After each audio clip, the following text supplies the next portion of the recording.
ये एक किताब है सच्ची रामायण, ये बैन कर दी गई थी। उनकी कई और किताबें भी बैन हुई। तो बैन होने के बाद जब लोगों ने संघर्ष किया और तो पेरियार के बारे में इलाहाबाद उच्च न्यायालय ने क्या कहा, यह हम सबको जानना है। राकेश जी, मैं आपके समक्ष रखता हूं। हमें यह मानना संभव नहीं लग रहा है कि इसमें लिखी बातें आर्य लोगों के धर्म को अथवा धार्मिक विश्वासों को चोट पहुंचाएगी। लेखक का उद्देश्य जानबूझकर हिंदुओं की भावनाओं को ठेस पहुंचाने की बजाय अपनी जाति के साथ हुए अन्याय को दिखलाना भी तो हो सकता है। निश्चय ही ऐसा करना असंवैधानिक नहीं माना जा सकता है। ये इलाहाबाद उच्च न्यायालय का। क्या पेरियार और मैकॉले को, पेरियार का क्या मानना था, क्या हमें उस पर नहीं देखना चाहिए? बाबा साहब का क्या मानना था? क्यों ऐसा होता है कि हमारी संकल्पना प्राचीन भारत की, जो हमारे तमिलनाडु के साथी भी कह रहे थे, शिवदासन भी कह रहे थे, हमारी संकल्पना उत्तर प्रदेश, मध्य प्रदेश, राजस्थान, ये जो काउ बेल्ट है, इसकी संकल्पना को ही हम प्राचीन भारत की संकल्पना मानेंगे तो कैसे होगा एक भारत श्रेष्ठ भारत? एक भारत श्रेष्ठ भारत के लिए कश्मीर से कन्याकुमारी, अगर आप कहते हैं भारत एक है, तो सांस्कृतिक विविधता और बहुलवाद के आधार पर बिना एथनोसेंट्रिक अप्रोच के हमें आगे बढ़ना होगा। सर 2 मिनट और लूंगा। आज आप बोलिए। जी सर। सर आज शुक्रवार है।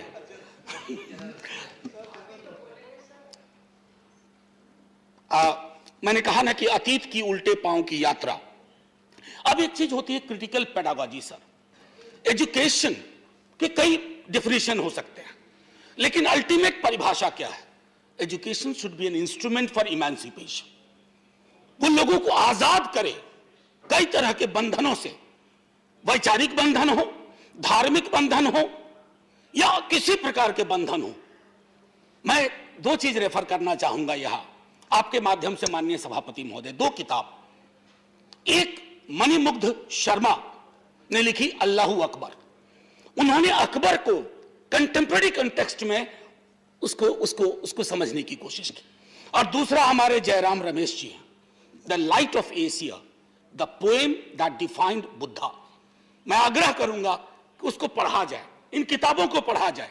संदर्भ व्यापक होगा सर। हम तो कहते हैं वैश्विक दृष्टिकोण के हैं। विश्वविद्यालय में विश्व शब्द क्यों पहले आता है?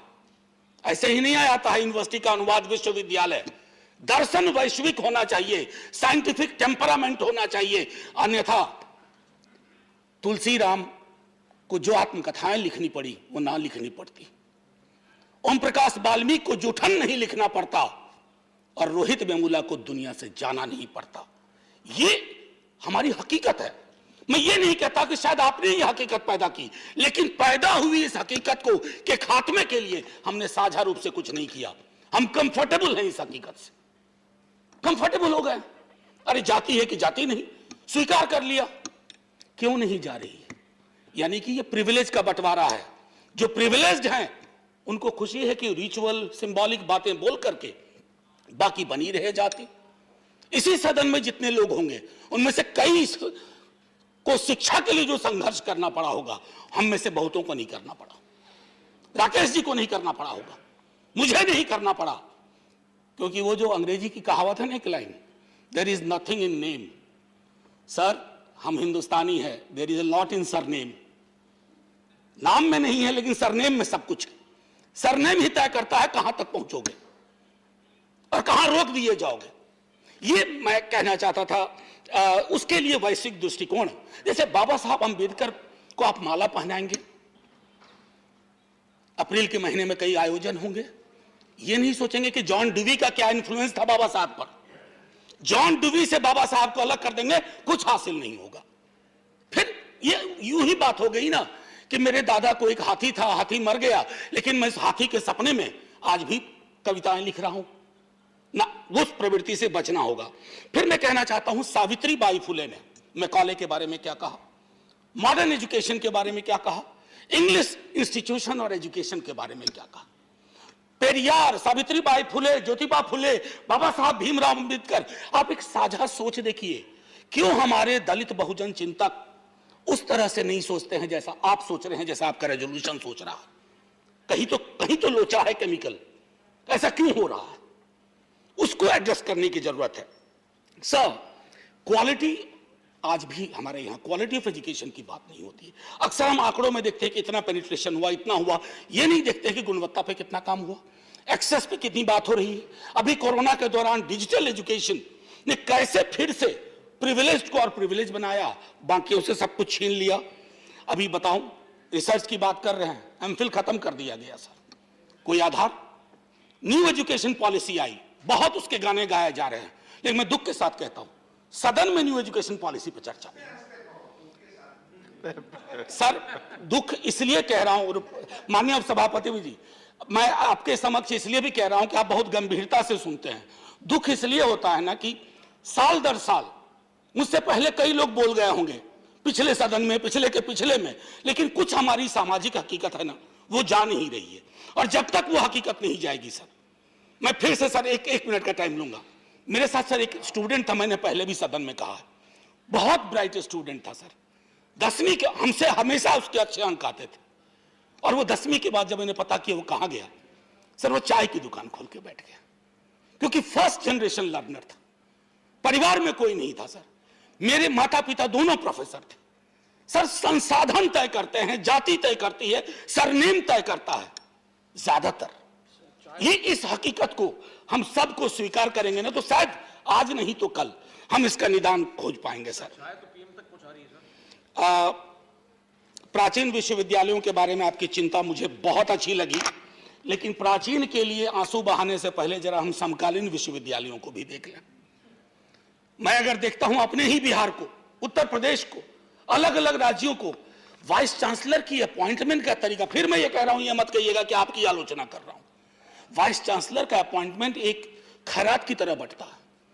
तो दिलचस्पी इस बात में नहीं है कि विश्वविद्यालय का विमर्श व्यापक हो, विश्वविद्यालय का अपना वाला कहां एडजस्ट हो जाए। ये जब तक परंपरा खत्म नहीं होगी, मैं समझता हूं दिक्कत रहेगी। अब एक फ्रेज मुझको बहुत अच्छा लगा, राकेश जी मैं बधाई देता हूं। राकेश जी मुस्कुराइए, आप इतना गंभीर क्यों हैं? विचारों का स्वराज सुनने में कितना अच्छा लगता है, सचमुच बहुत अच्छा लगता है। आजकल इन दिनों जितने भी स्लोगन्स आ रहे हैं वो सुनने में बहुत अच्छा लगता है, ध्वनि उसकी बहुत अच्छी लगती है, लेकिन सर ध्वनि को समझने के लिए उसके अंतर्निहित तत्वों को समझे।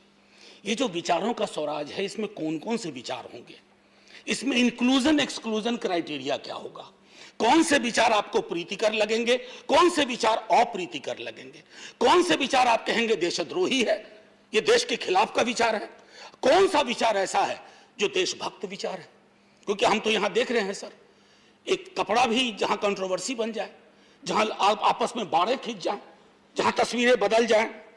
मैं समझता हूं गांधी को आपने कोट किया, गांधी जी का कई दफा प्रार्थना प्रवचन में उन्होंने कहा कि मैं अपने घर की दरवाजे खिड़कियों को बंद नहीं करना चाहता। एक मिनट, बस एक मिनट, घर के दरवाजे खिड़कियों को बंद नहीं करना चाहता। क्यों बंद करना चाहते हैं हम?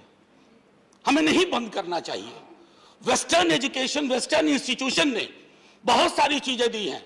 मैं तो यह भी मानता हूं कि डेमोक्रेसी का जो स्वरूप हमारा पहले था और जो स्वरूप आज है, क्या उसमें फर्क नहीं है? फर्क है।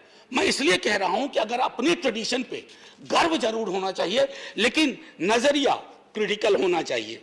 और गांधी ने कंपोजिट नेशन की भी बात की थी। सर, एक आखिरी कहूंगा, वो इसलिए, and I quote, the resolution ignores Western and Asian imaginings of national histories, which have gone beyond the boundaries of the nation. हमने वेस्ट को कितना दिया है, इसकी पड़ताल हो। हमने वेस्ट को बहुत दिया है, इसलिए एहसास कमतरी में नहीं सोचना है माननीय उपसभापति महोदय। और मेरा मानना है कि ऐसी व्यवस्थाएं हों, जैसे रिसर्च इंस्टीट्यूट की जो बात आपने की है वो बहुत बढ़िया है, लेकिन वहां भी ये तय होना चाहिए एक्सक्लूजन इंक्लूजन का क्राइटेरिया क्या है। अगर हम वो नहीं करेंगे तो इंडियननेस के नाम पर कहीं ऐसा ना हो कि एक बहुत संकीर्ण दायरे की सोच में उल्टे पांव की यात्रा करते रहें। और उल्टे पांव की यात्रा के साथ सबसे बड़ी दिक्कत है ना सर, कि आपको पता नहीं होता है कि कब आप खाई में गिर जाते हैं। बस इन्हीं शब्दों के साथ मैं इस रेजोल्यूशन पर अपनी आपत्ति दर्ज कर रहा हूं। इसके कुछ तत्व पर, इसके मर्म पर नहीं, बस व्यवस्थाएं ऐसी हो कि फिर से एजुकेशन कुछ प्रिविलेज्ड वर्गों के हाथ का की मुट्ठी की चीजें ना हो जाए, क्योंकि एजुकेशन ने इमेंसिपेशन के लिए काफी कुछ किया है, उसका डेमोक्रेटाइजेशन हुआ है। अगर इस तरह की पद्धतियों से हम आगे चलेंगे तो वो डेमोक्रेटाइजेशन का प्रोसेस रुक जाएगा सर। और राकेश जी, एक और आपके लिए आखिरी, अब भीख मांगने के तरीके बदल गए, लाजिम नहीं कि हाथ में कासा दिखाई दे। जय हिंद सर।